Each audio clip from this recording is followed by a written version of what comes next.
आज हम पढ़ेंगे क्लास 7th की इंग्लिश स्पेक्ट्रम का चैप्टर नंबर फर्स्ट। इसमें भी यूनिट वाइज दिया हुआ है। इसमें आप देखेंगे कि 8 यूनिट्स दी हुई है और प्रत्येक जो भी यूनिट है उसमें 3-3 सेक्शन में 3-3 चैप्टर्स दिए हुए हैं। तो हम फर्स्ट यूनिट का फर्स्ट जो चैप्टर है वो कवर करने वाले हैं और हम इसी चैनल पर सारे जो वीडियोस हैं सारे चैप्टर्स की विथ एक्सरसाइज में एक्सप्लेन करने वाली हूँ। तो आप अगर पूरी बुक के वीडियोस चाहते हैं तो मेरे चैनल को सब्सक्राइब कर लीजिए। तो हम स्टार्ट करते हैं हमारा first chapter section 1 safari and adventure.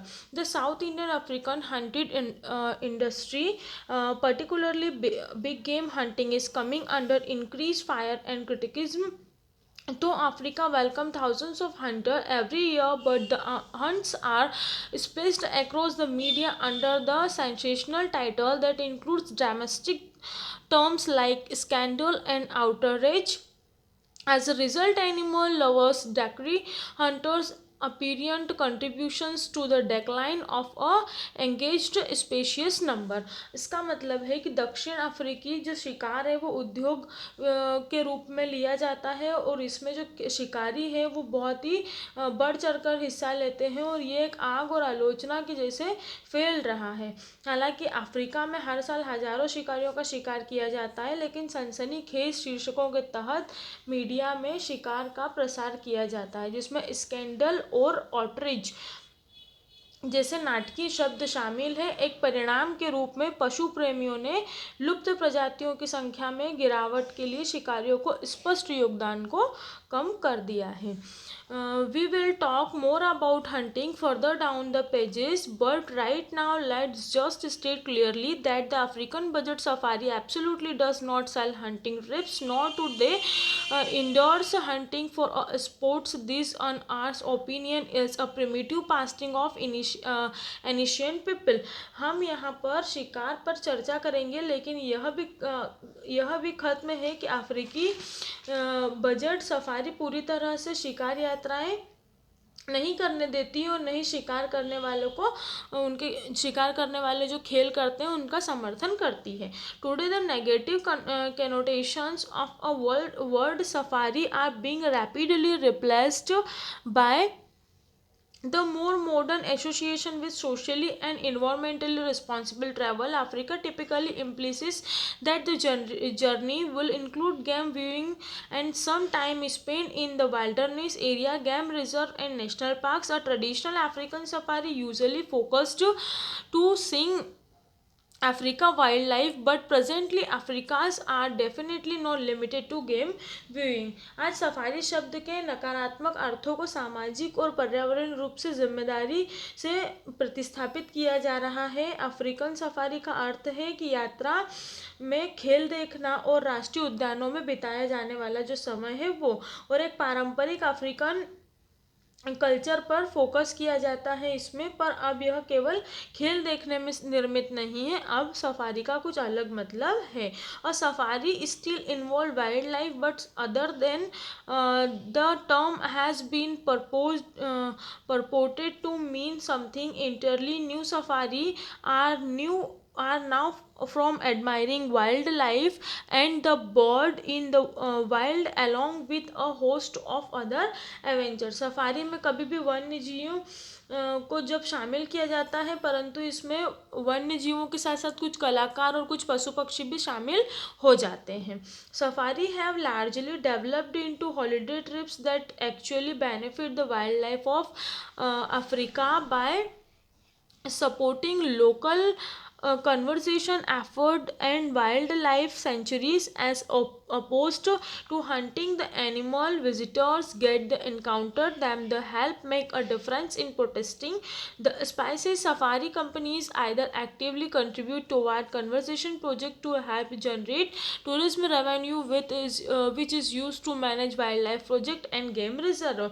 यहाँ पर ये इसको क्या बहुत ज़्यादा विकसित किया जाता है जिससे कि जनजातियों का संरक्षण हो सके, और जब यहाँ पर टूरिस्ट आते हैं तो उससे बहुत सारा रेवेन्यू जनरेट होता है जिससे कि जो वहाँ के वाइल्ड लाइफ एनिमल्स होते हैं उनके लिए एक संरक्षण वाला जो माहौल है वो तैयार किया जाता है। Eco tourism is a burgeoning industry seeing a bold shift toward low impact development of a safari travel. Safari often stay a ecologist. The modern safari is also a socially responsible journey designed to interact ethically with local communities and have a positive impact on a local economics. The local communities benefit from the sustainable tourism through employment and financial gains for a selling goods and service, dance performance, guidance tips, and a resources management etc. Some safaris companies directly support local unemployment project while other make use of a lodges reserve and other establishment and assist local communities. तो eco tourism क्या है, एक बहुत ही अच्छा कदम है सभी को जागरूक करने के लिए. सफारी में जो है राजस्व का भी बहुत ज़्यादा सुधार हो जाता है. वहाँ की जो जनजातियाँ हैं वो पर्यटन के तहत रोजगार प्राप्त करती हैं जिससे उनकी दिनचर्या में भी सुधार आता है. कभी कभी जो शिकार है मतलब सॉरी जो शिकारी होते हैं वो आते हैं तो उनका जो प्रोटेस्ट भी उनके द्वारा जनजातियों के द्वारा कर लिया जाता है वन्य जीवों का. Sometime hunting or culling is necessary as a function of conversation to control our population of a certain species, but in many instances hunting is a sad and pathetic endeavor, particularly in a case of canine hunting where an animal is transported to a small enclosure and hunters pay high prices to be driven within close range to obtain a trophy in the form a kill. A question arises that was he justification of hunting are. कभी कभी शिकार करना जो होता है वो ज़रूरी भी होता है जिससे कि स्वयं का संरक्षण हो सके, पर यह बहुत गलत होता है. अब यहाँ पर क्वेश्चन ये उठता है कि शिकार ज़रूरी है या नहीं है. वैसे तो बहुत सारी जो कंट्रीज़ हैं वो शिकार के लिए मनाही करती हैं. The African hunting industries has for many years pointed to fund raise which are diverted to conservation efforts. Many hunting operations to involve the local community with jobs, community funding, and meat from hunted animal going to the local population. This has been said and it used as a justification for the continuation of a basically automated and often environmentally questionable practice. However, we need to consider exactly how valuable an industry is in a regard, especially when compared to a vastly more popular wildlife viewing safaris. Very recently, Botswana banned trophy hunting outright despite having been a major hunting safari destination. पर यह बहुत दुख की बात होती है कि हम जो है वो जानवरों का शिकार करें और इसका जो सीधा असर होता है वो वहाँ पे रहने वाली जनजातियों पर पड़ता है, क्योंकि जैसे जैसे जानवर मरते हैं तो उनका भी जो दिनचर्या उनका जो रोजगार का जरिया होता है वो ख़त्म होता है और उनकी दिनचर्या में भी सुधार की जगह पर खराबी आने लगती है. और हमें इस बात पर बहुत ज़्यादा विचार करना चाहिए कि हम जानवरों को कभी मारें या ना मारें. वैसे तो जानवरों को मारना बहुत ही गलत होता है, इसके लिए हमारे इंडिया में भी अब बैन लग चुका है. बट इससे पहले जो है बोट्सवाना ट्रॉफ़ी जो थी वो बैन कर दी गई थी क्योंकि लोग बोट्सवाना ट्रॉफ़ी को जीतने के लिए जानवरों का शिकार बहुत ज़्यादा मात्रा में करते थे, तो इसके लिए इसको बैन कर दिया गया था.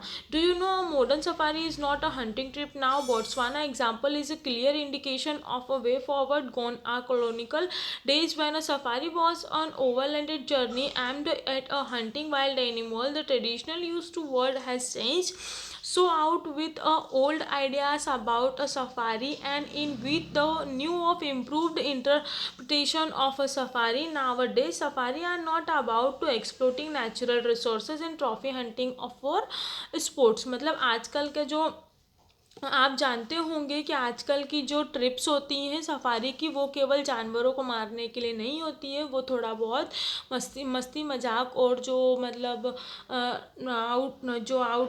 आउटिंग करते हैं उसके लिए होती है. ज़रूरी नहीं है कि हम अगर सफारी के लिए जा रहे हैं तो हम जाके सीधे जानवरों का शिकार ही करेंगे. अब ये जो है ये थॉट जो है ये लोगों के मन से निकल चुका है। और अब सफारी सिर्फ एक यात्रा मतलब शिकार की यात्रा नहीं रही है, वो लोगों के लिए अब समझने की बात हो गई है कि अब जनता भी इस चीज़ को समझ चुकी है कि ट्रॉफी के लिए शिकार करना गलत हो चुका है।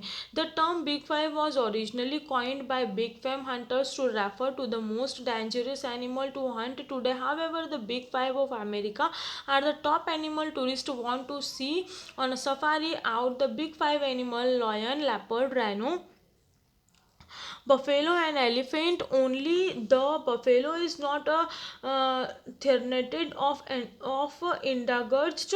Encountering these animals is now purely about the joy of observing them in the natural environment, learning about them and talking photographs. मतलब जब भी हम सफारी के लिए जाते हैं तो केवल 5 जो जानवर है, लॉयन, लेपर्ड, राइनो, बफेलो और एलिफेंट, मतलब शेर, चीता, गेंडा, भैंस और एलिफेंट, हाथी, इनको देखने के लिए हमें ज़्यादा उत्सुकता होती है। सिर्फ और सिर्फ भैंस मतलब कि बफेलो को छोड़ करके सारे जो एनिमल्स हैं वो मतलब उनकी जो प्रजातियां हैं वो खतरे में है, क्योंकि बफेलो अधिकतर जगह पर पाई जाती है तो ये इतनी खतरे में नहीं होती है।